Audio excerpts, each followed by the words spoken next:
क से कहानी की हिंदी पुस्तक सुझाव सीरीज में आज प्रस्तुत है सीबीटी द्वारा प्रकाशित राजा मुछावर की मूछी।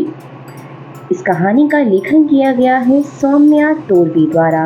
इसका सुंदर चित्रांकन किया गया है आर आशीष बागची द्वारा और इसका हिंदी अनुवाद किया है कुसुमलता सिंह जी ने।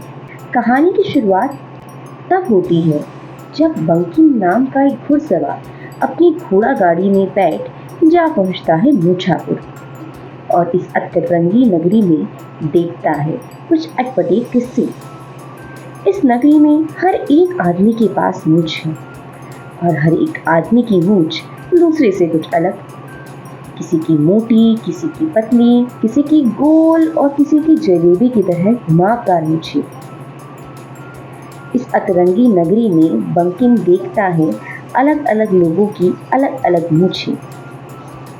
हंसी से लोट-पोट कर देने वाली इन मूछों के किस्सों में मजे की बात तब आती है जब बंकिम देखता है मूछापुर के राजा मुछावर को दरबार में आते हुए।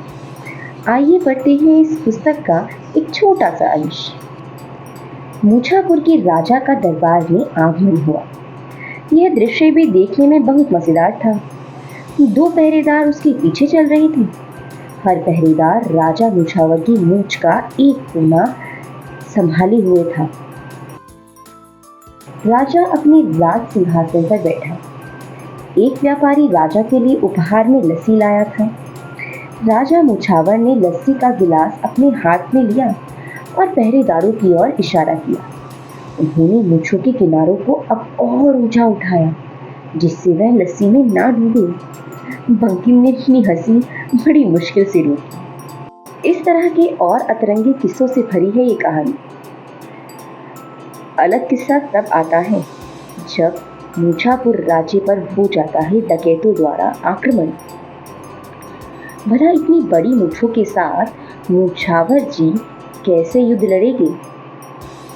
इस नज़ारे को देखने और समझने के लिए पढ़नी होगी सीबीटी द्वारा प्रकाशित ये पुस्तक।